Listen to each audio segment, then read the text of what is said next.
Hello everyone, স্বাগত জানাচ্ছি আরও একটি নতুন ভিডিওতে।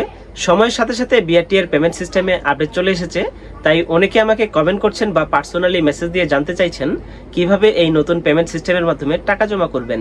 সো আজকের ভিডিওতে কিভাবে আপনি বিআরটিএর সমস্ত টাকা এই নতুন পেমেন্ট সিস্টেম বা আপডেট পেমেন্ট সিস্টেমের মাধ্যমে জমা করবেন সেই প্রসেসটি দেখাবো। তো চলুন ভিডিওটি শুরু করা যাক।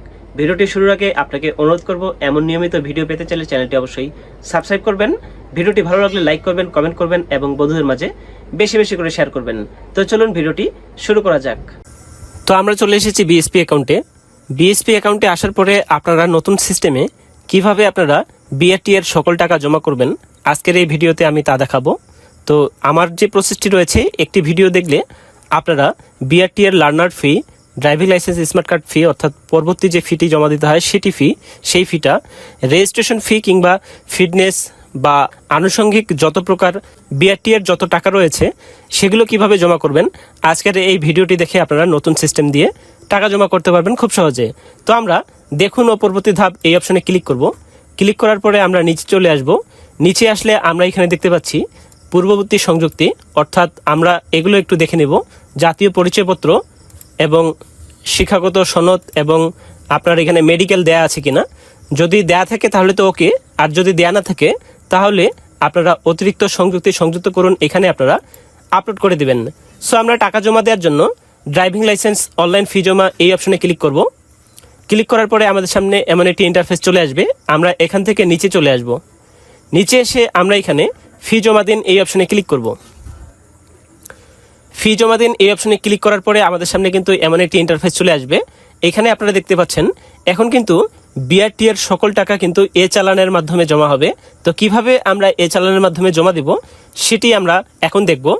এ চালানের মাধ্যমে টাকা জমা দেওয়ার জন্য আমরা এখানে নিচে চলে আসব। I agree with the payment terms and conditions আমরা এখানে ওকে করে দেব এবং নিশ্চিত এই অপশনে ক্লিক করব। ক্লিক করার পরে আমাদের সামনে এমন একটি উইন্ডো চলে আসবে।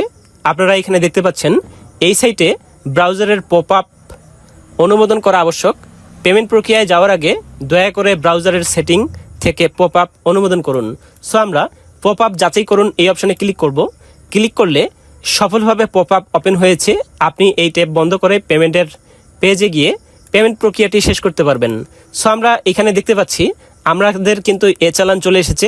এই যে আপনারা দেখতে পাচ্ছেন এখন যে এ চালান রয়েছে সেটি কিন্তু এই যে প্রধান কার্যালয় বাংলাদেশ রোড ট্রান্সপোর্ট অথরিটি, এখানে টাকা জমা হবে এবং আমরা এখানে দেখতে পাচ্ছি খাত মোটরযান কর আমরা এখানে দেখতে পাচ্ছি। সো টাকার পরিমাণ এখানে দিয়ে দিয়েছে। আমরা এখানে 4,557 টাকা দেখতে পাচ্ছি, নাম দেখতে পাচ্ছি, মোবাইল নাম্বার, এনআইডি নাম্বার আমরা এখানে দেখতে পাচ্ছি। সো আমরা নিচে চলে আসব।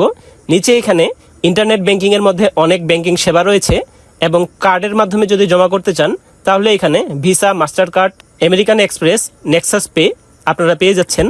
সো সব থেকে সহজ যে মাধ্যমটি রয়েছে সেটি হচ্ছে মোবাইল ব্যাংকিং। আমরা এখানে বিকাশ, নগদ, রকেট আমরা এখানে দেখতে পাচ্ছি। আমরা যার মাধ্যমে টাকা জমা দিতে চাই সেটি আমরা সিলেক্ট করব। আমরা বিকাশ এই অপশনে সিলেক্ট করলাম। এরপরে আমরা সেভ অ্যান্ড কন্টিনিউ এই অপশনে ক্লিক করব।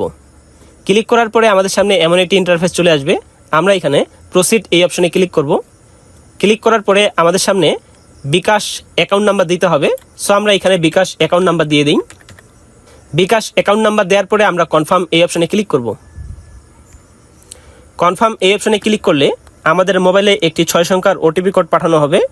আমরা এই ওটিপি কোডটি এখানে বসিয়ে দেব। আমরা এখানে ওটিপি কোড দেওয়ার পরে আমরা এখানে নিচে এসে কনফার্ম এই অপশনে ক্লিক করব। অর্থাৎ এরপরে আমাদেরকে ইন্টার পিন অর্থাৎ বিকাশের যে পাসওয়ার্ড বা পিন নাম্বার রয়েছে সেটি আমরা এখানে দিয়ে দেব। আমরা এখানে পিন নাম্বারটা দিয়ে দিলাম। এরপরে আমরা কনফার্ম এই অপশনে ক্লিক করব।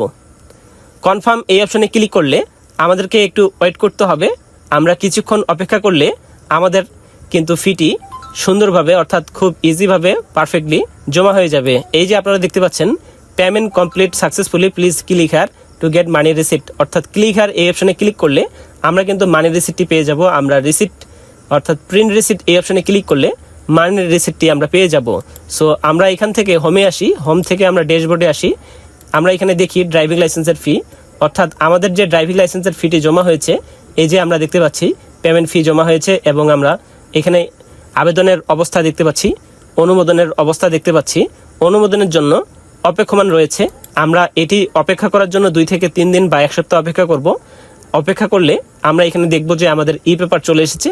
ই পেপার ডাউনলোড করে আমরা খুব ইজিভাবে চলতে পারবো। ধন্যবাদ। আপনারা এভাবে খুব সহজে আপনারা বিআরটি এর নতুন যে পেমেন্ট সিস্টেমটি রয়েছে এভাবে আপনারা ব্যবহার করে সকল পেমেন্ট করতে পারবেন। তো এই ছিল আজকের ভিডিও। আশা করি ভিডিওটি আপনার অনেক উপকারে আসবে। ভিডিওটি ভালো লাগলে লাইক করবেন, কমেন্ট করবেন এবং বন্ধুদের মাঝে বেশি বেশি করে শেয়ার করবেন। এমন নিয়মিত ভিডিও পেতে চাইলে চ্যানেলটি অবশ্যই সাবস্ক্রাইব করে আমার পাশে থাকুন। দেখা হচ্ছে নতুন কোনো ভিডিও নিয়ে। সেই পর্যন্ত ভালো থাকবেন, সুস্থ থাকবেন। আল্লাহ হাফেজ।